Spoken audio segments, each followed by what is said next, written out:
You're listening to HowStreet.com radio, available online at TalkDigitalNetwork.com.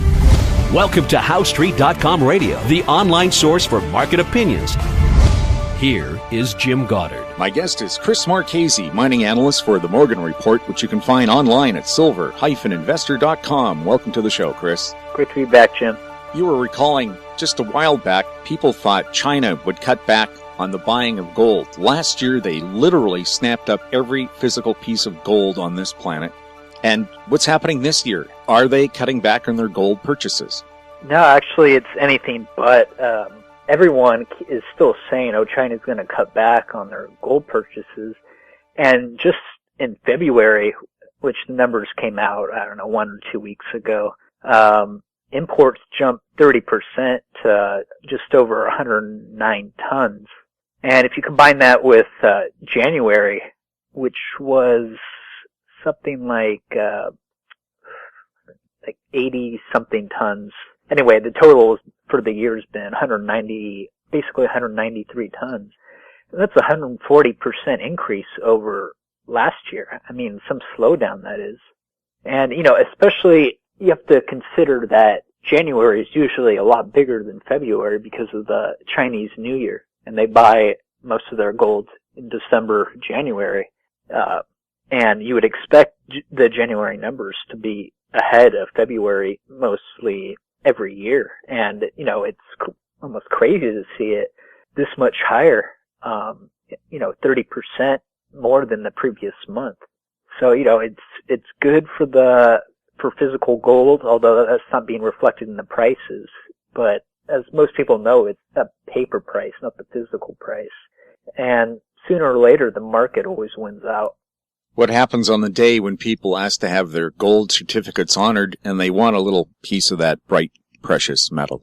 Yeah, there's going to be a collapse in the paper market because they won't be able to deliver anything if people need it, and they'll have to be forced to sell in cash.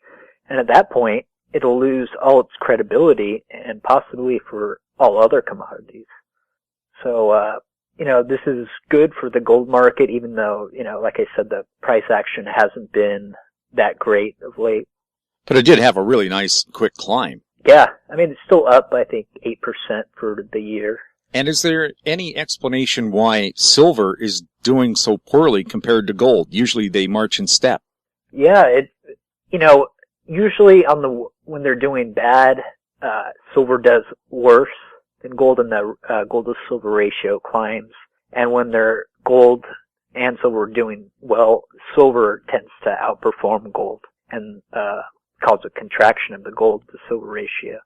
So, it's not outrageous to see silver underperforming or anything like that at this point, just because, we're still at very low levels of where gold should be in terms of market clearing levels, which, is obviously not the price point right now. Just look at the Chinese and the Indians.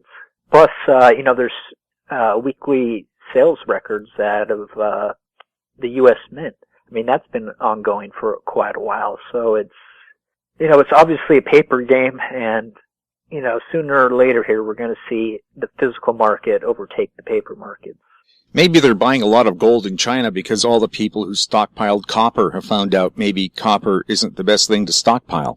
Yeah, and, they have such a high savings rate, and their governments even encourage their citizens to buy gold. And, it makes me think that at some point in time, they're going to have a either commodity backed, like bimetallic gold and silver, or maybe just a gold standard. It might not back all of the reserves, but it'll back some portion of the money supply. Because they see the fiat experiment around the world has failed yet again. Can you maybe explain? The average life of a fiat currency is only 34 to 37 years. And if you look just last century, we had roughly 50 hyperinflations because of fiat money. And before that, there weren't any except for the French assignat when they tried paper money out. So every instance of it has resulted in a currency collapse. And, why would anything be different? I mean, it's a faith-based monetary unit, and most government officials only care about achieving their short-term goals while they're in office, and they don't care how much reckless deficit spending, money printing they have to do. I mean, it's because it won't be, they won't have to deal with it. It'll just be, felt by people in the future. Kind of like Social Security, when it was initially established, everyone loved it.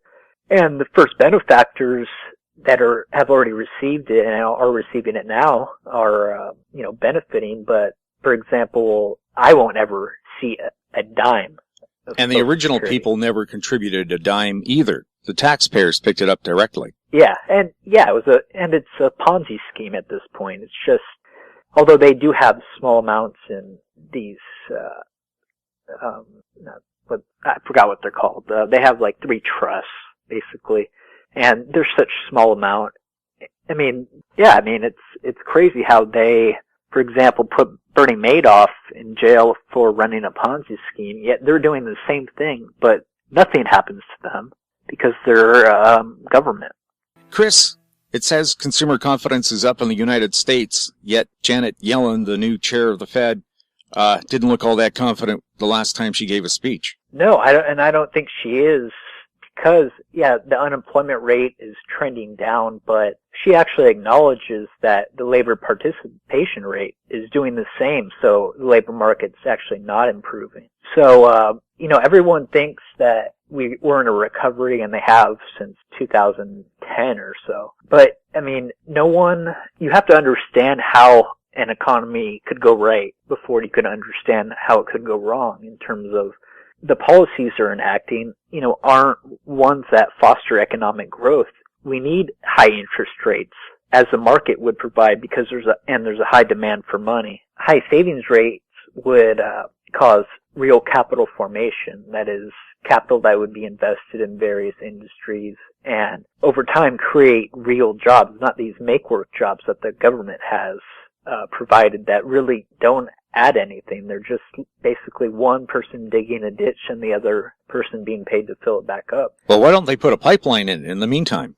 Yeah, that's a good one. There's just so many problems, and what has become just an incredibly bureaucratic government that, I don't see any way out of things, ever getting better, really, unless, there's a major change or some type of revolution. Are they trying to distract us with that crisis in the Ukraine? Oh, I definitely think so. They have before with other instances. And, I think they also try to do that with the weather.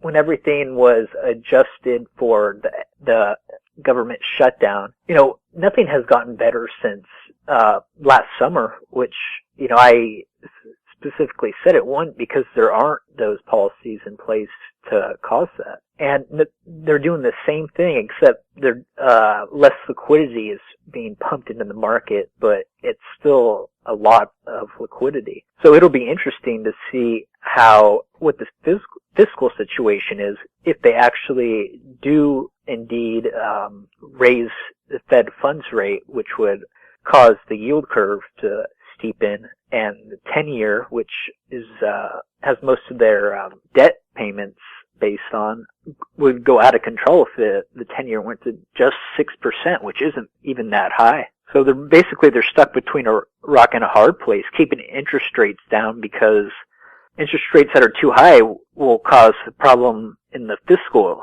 arena, and therefore cause problems in the monetary sphere.